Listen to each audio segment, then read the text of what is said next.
और उन्होंने नंगे हड़ताल, हमारे बिहार के लोगों ने नंगे हड़ताल का भी ऐलान किया। हमारे महिलाओं ने एकदम एकजुटता दिखाया और नंगे हड़ताल का भी ऐलान। भी औरत थे, जो भी हमारे देश के महिला थे, उनको कहा गया कि आप लोग शराब की दुकान के आगे धरना दीजिए, जो होगा हम समझेंगे। आप लोग धरना देकर इस कानून का उल्लंघन कीजिए, क्योंकि आप लोग को मालूम है कि हमारे देश के लोगों को सबसे निचलेतम घटिया स्थान में दिया जाता था, सबसे एकदम लो क्वालिटी के स्थान में दिया जाता था। लेकिन जो अंग्रेज होता था उनको एकदम ऊंचे ऊंचे दर्जे दिया जाता था। जय हिंद। आज हम सब बात करेंगे सविनय अवज्ञा आंदोलन के 7वें कारण के बारे में। किस तरीके से सविनय अवज्ञा आंदोलन का 7वां कारण है गांधी जी का समझौतावादी रुख। तो गांधी जी का समझौतावादी रुख क्या था, किस तरीके से सविनय अवज्ञा आंदोलन शुरू हुआ था। तो आप लोग को मालूम है कि सविनय अवज्ञा आंदोलन 1930 को शुरू हुआ था, 1930 को शुरू हुआ था। तो चलिए उसके बारे में डिटेल से जानेंगे और ये भी जानेंगे कि दांडिनी यात्रा किस तरीके से रहा और किस तरीके से हमारे महात्मा गांधी राष्ट्रपिता ने 24 दिनों में 250 किलोमीटर की पद यात्रा को पूरा किया।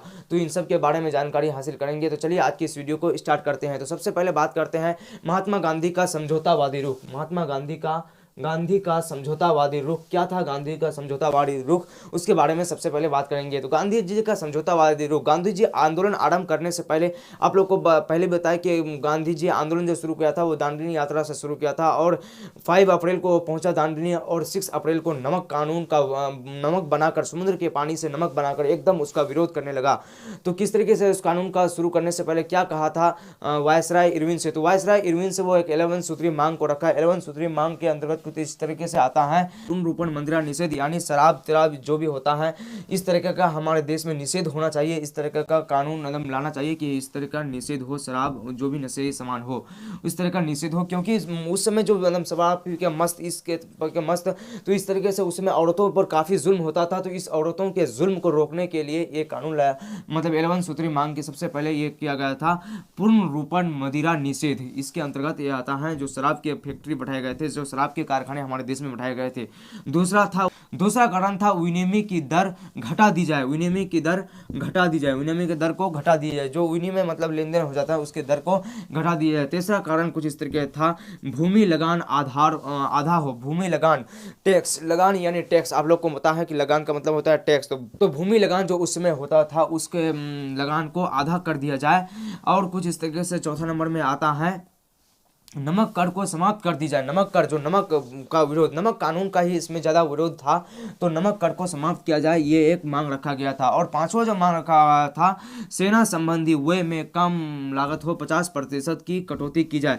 जो उस समय सेना था अंग्रेजों का उसमें कटौती करने बोलता था हमारे महात्मा गांधी जी, तो इसमें कटौती की जाए, सेना संबंधी कानून कटौती की जाए, कुछ इस तरीके से। छठा नंबर पॉइंट आता है कुछ इस तरीके से, बड़ी सरकारी नौकरियों का वेतन आधा कर दी जाए। बड़ी सरकारी नौकरियां, जो बड़े बड़े अंग्रेज पदाधिकारी होते थे, जो अंग्रेज वहां पे शामिल होते थे, क्योंकि आप लोग को मालूम है कि हमारे देश के लोगों को सबसे निचलेतम घटिया स्थान में दिया जाता था, सबसे एकदम लो क्वालिटी के स्थान में दिया जाता था। लेकिन जो अंग्रेज होता था उनको एकदम ऊंचे ऊंचे दर्जे दिया जाता था।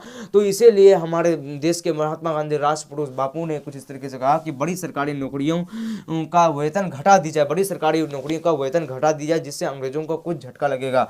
और कुछ इस तरीके से 8वां नंबर आता है, विदेशी वस्त्रों के आयात पर निषेध कर दिया जाए। विदेशी वस्त्रों के आयात पर, जो वस्त्र जो आयात होते थे उस पर निषेध कर लगा दिया जाए। और कुछ इस तरीके से आता है 9th नंबर में, सभी राजनीतिक बंदियों को छोड़ दिया। जैसे आप लोग को मालूम है कि उस समय बहुत से राजनीतिक बंदी बना लिए गए थे। जैसे मतलब कोई भी महात्मा गांधी के समर्थन में आया, पंडित जवाहरलाल नेहरू के समर्थन में आंदोलन कर रहे थे, और जो भी किसी भी नेता के साथ हमारे देश के लोग समर्थन में, उसको बंदी बनाकर डाल दिया जाता था। तो वही राजनीतिक बंदी होते थे। तो राजनीतिक बंदियों को जेल से छोड़ दिया जाए, ये 9th नंबर का पॉइंट था। और 10th नंबर का पॉइंट था, गुप्तचर पुलिस या तो हटा दिए जाए अथवा उस पर जनता का नियंत्रण रहे।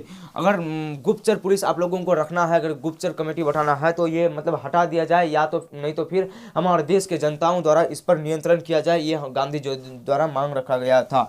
और 11वां जो मांग रखा गया था, कुछ इस तरीके से 11वां मांग रखा गया था,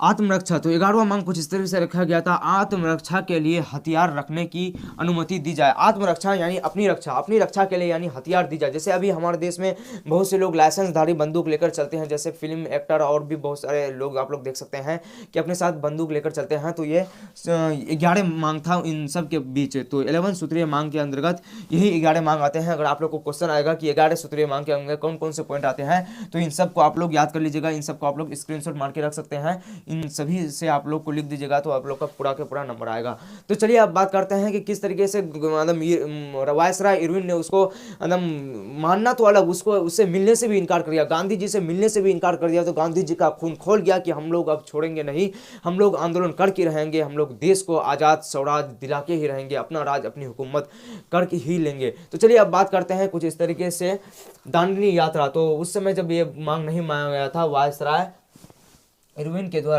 द्वारा जब मांग को नहीं माना गया, तो गांधी जी क्रोध में आकर दांडिनी यात्रा शुरू कर दिया। तो दांडिनी यात्रा का आगाज कुछ इस तरह से होता है, 12 मार्च टू 6 अप्रैल के अंतर्गत, 6 अप्रैल 1930, 12 मार्च टू 6 अप्रैल 1930 के बीच ये यात्रा हुआ था।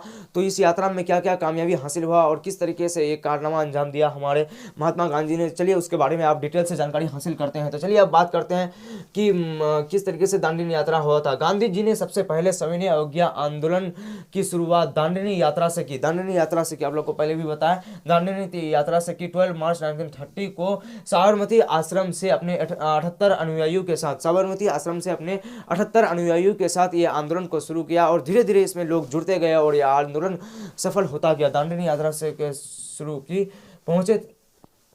दांडिनी पहुंचे तथा 6 अप्रैल को समुद्र तट, दांडिनी लगभग वो 5 अप्रैल को वो दांडिनी 5 अप्रैल को दांडिनी पहुंचे और 6 अप्रैल को वहां पे समुद्र के पानी से नमक बनाकर उस कानून का विरोध किया और इस तरीके से इस नमक कानून का विरोध किया गया। और हमारे देश के सभी जगहों पर नमक कानून का विरोध करने के लिए कहा गया, औरतों को अलग अलग तरीके से कारनामे अंजाम देने के लिए कहे। तो 6 अप्रैल को संपूर्ण समुद्र के पानी से नमक बनाकर कानून का उल्लंघन किया गया, नमक कानून का उल्लंघन किया गया। कुछ इस तरीके से मतलब नमक बनाकर नमक कानून का उल्लंघन किया गया था। और गांधी जी तो चल के आए थे लगभग 24 दिन में 250 किलोमीटर, लगभग 24 दिन में 250 किलोमीटर की पद यात्रा किया था। और 5 अप्रैल को पहुंचे और 6 अप्रैल को वहां पे एकदम नमक समुद्र के पानी से एकदम पानी लेकर उसको नमक बनाया, नमक बनाकर इस कानून का उल्लंघन किया, इससे कर हटाइए, इससे जिस भी तरीके का जो भी यहाँ पे निषेध किया गया है उसका को हटा दीजिए। और कुछ इस तरीके से आप बात करते हैं कि गांधी जी ने कौन कौन से कारनामे अंजाम देने के लिए कहा हमारे देश के लोगों को, उस पर थोड़ा नजर डालते हैं कि किस तरीके से ये गांधी जी के द्वारा निर्देश दिया गया। और आंदोलन को सशक्त बनाने के लिए लोगों ने निम्न निर्देश दिए गए, गांधी जी द्वारा निम्न निर्देश दिए गए। कुछ इस तरीके से आप लोग देख सकते हैं यहाँ पे, हर जगह नमक कानून का उल्लंघन किया जाए, हर जगह नमक कानून का उल्लंघन किया जाए। मतलब शहर हो, गांव हो, जहां भी हो, हर जगह नमक को बनाया जाए और नमक कानून का उल्लंघन किया जाए। लेकिन हमारे बिहार में कहीं भी समुद्र तट नहीं होने के कारण इस कानून का उल्लंघन नहीं किया गया। लेकिन हमारे बिहार में भी कोई कमी नहीं रही। हमारे बिहार में महिलाओं ने बहुत सारे कारखानों को बंद करने का निषेध किया, बहुत सारे पुलिसकर्मियों को ये किया और उन्होंने नंगे हड़ताल, हमारे बिहार के लोगों ने नंगे हड़ताल का भी ऐलान किया। हमारे महिलाओं ने एकदम एकजुटता दिखाया और नंगे हड़ताल का भी ऐलान किया। कुछ इस तरीके से, क्योंकि बिहार में समुद्र तट मौजूद नहीं थे। अब बात करते हैं दूसरे, छात्र स्कूल छोड़े एवं कॉलेज का बहिष्कार करें, छात्र स्कूल छोड़े एवं कॉलेज का बहिष्कार करें।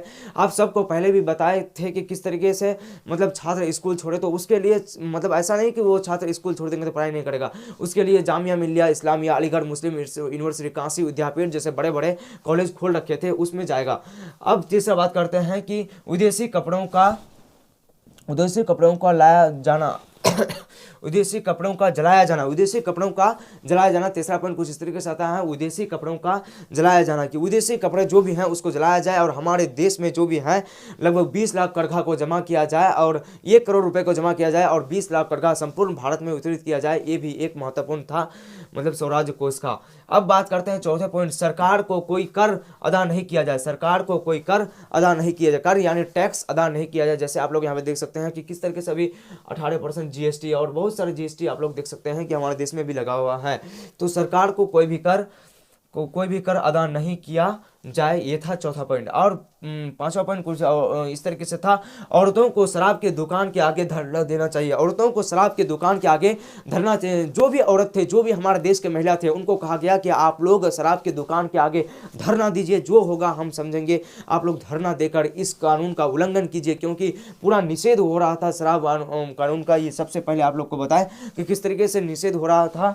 पूर्ण रूपन मदिरा निषेध, मतलब महिलाओं को मारा जा रहा था, महिलाओं को पीटा जा रहा था, उसका हत्या किया जा रहा था, उसको एकदम मार कर एकदम बेताल कर दिया जाता था। तो कुछ इस तरीके से उसका विरोध किया जाए, कुछ इस तरह। पांचवा नंबर। और छठा नंबर था वकील अदालत छोड़े। वकील अदालत छोड़े एवं सरकारी कर्मचारी अपना नौकरी छोड़ दे इस समय में। लेकिन इस समय में जो भी नौकरी छोड़ेगा, जो भी अदालत छोड़ेगा, उसका नौकरी खत्म नहीं होगा। उसका अदालत जो छोड़ देगा, उसका मतलब उसके बदले में उसको दिया जाएगा आज़ाद भारत होने के बाद।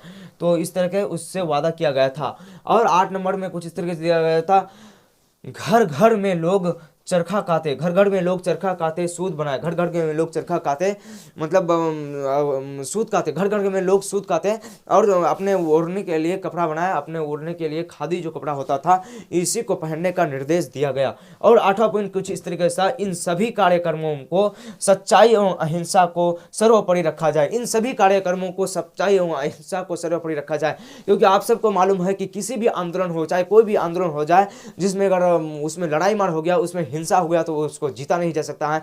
किसी तरह पुलिस द्वारा, सरकार द्वारा, इस भाषण द्वारा, लोगों द्वारा इसको दबा दिया जाएगा, तो इसमें किसी भी प्रकार का आंदोलन नहीं किया जाए। तो कुछ इस तरीके से सभी पूर्ण स्वराज की प्राप्ति की मांग हो सकती है। तभी हम लोग पूर्ण स्वराज की प्राप्ति हो सकते हैं, तभी जब हम लोग हिंसा नहीं करेंगे तो अंग्रेज हम पर कोई भी यहाँ पे बात नहीं थोप सकता है। तो आई होप कि आप लोग इस क्लास में समझ गए होंगे कि किस तरीके से ये महात्मा गांधी का समझौतावादी रुख था और किस तरीके से दांडी यात्रा हुआ और किस तरीके से यहाँ पे देख सकते हैं कि कुछ इस तरीके से सविनय अवज्ञा आंदोलन का ये एक पार्ट था।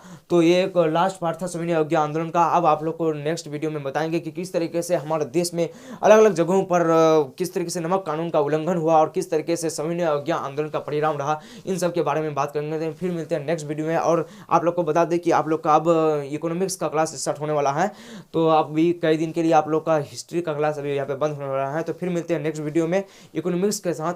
तो थैंक्स फॉर वॉचिंग। जय हिंद।